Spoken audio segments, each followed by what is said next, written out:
ನಾವೆಲ್ಲ ಸೇರಿದ್ದು ನಮ್ಮ ಸ್ನೇಹಿತ ಹಿರಿಯ ಪತ್ರಕರ್ತ ಪರಶುರಾಮ್ ಶಿವಶರಣ ಅವರಿಗೆ ಜೀವ ಬೆದರಿಕೆ ಹಾಕಿರುವ ದುಷ್ಕರ್ಮಿಗಳ ನಡೆಯನ್ನು ಖಂಡಿಸಲು ಹಾಗೂ ಅವರ ಮೇಲೆ ಒಂದು ಬಿಗಿ ಕಾನೂನು ಕ್ರಮ ಕೈಗೊಳ್ಳಬೇಕಂತ ಹೇಳಿ ಜಿಲ್ಲಾಡಳಿತಕ್ಕೆ ಒತ್ತಾಯಿಸಿದೆ.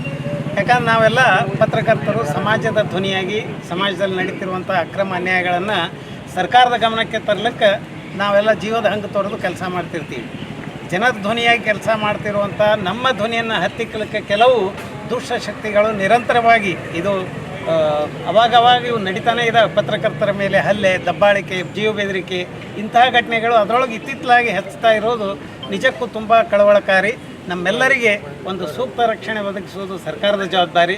ನಾವೆಲ್ಲ ನಿರಾತಂಕವಾಗಿ ಕೆಲಸ ಮಾಡಲಿಕ್ಕೆ ಒಂದು ವಾತಾವರಣ ಕಲ್ಪಿಸುವುದು ಅದು ಸರ್ಕಾರದ ಜವಾಬ್ದಾರಿ. ಹೀಗಾಗಿ ಪತ್ರಕರ್ತರ ರಕ್ಷಣೆಗಾಗಿ ವಿಶೇಷ ಕಾನೂನನ್ನು ತರಬೇಕು. ಜೊತೆಗೆ ಈಗ ನಮ್ಮ ಹಿರಿಯ ಪತ್ರಕರ್ತರ ಮೇಲೆ ಆಗಿರುವ ಅನ್ಯಾಯವನ್ನು, ಯಾಕಂದರೆ ಜೀವ ಬೆದರಿಕೆ ಹಾಕಿ ಅವರ ಮನೆಗೆ ಹೋಗಿ ಗುಂಡಾಗಿರಿ ಮಾಡೋದು, ಈಗ ಅವರ ಕುಟುಂಬಸ್ಥರೆಲ್ಲ ಭಯಭೀತರಾಗಿದ್ದಾರೆ. ಈ ವಾತಾವರಣದೊಳಗೆ ನಾವೆಲ್ಲ ಕೆಲಸ ಮಾಡುವುದಾದರೂ ಹೀಗಾಗಿ ಜಿಲ್ಲಾಡಳಿತ ಕೂಡಲೇ ತಕ್ಷಣ ಕ್ರಮ ಕೈಗೊಂಡು ಇದಕ್ಕೊಂದು ತಾರ್ಕಿಕ ಅಂತ್ಯ ಕಾಣಿಸ್ಬೇಕು. ಅವರ ಮೇಲೆ ಒಂದು ಕಠಿಣ ಕಾನೂನು ಕ್ರಮ ಜರುಗಿಸ್ಬೇಕಂತ ಹೇಳಿ ಈ ಸಂದರ್ಭದಲ್ಲಿ ನಾನು ಕೇಳ್ಕೊಳ್ತೇನೆ. ನಮಸ್ಕಾರ.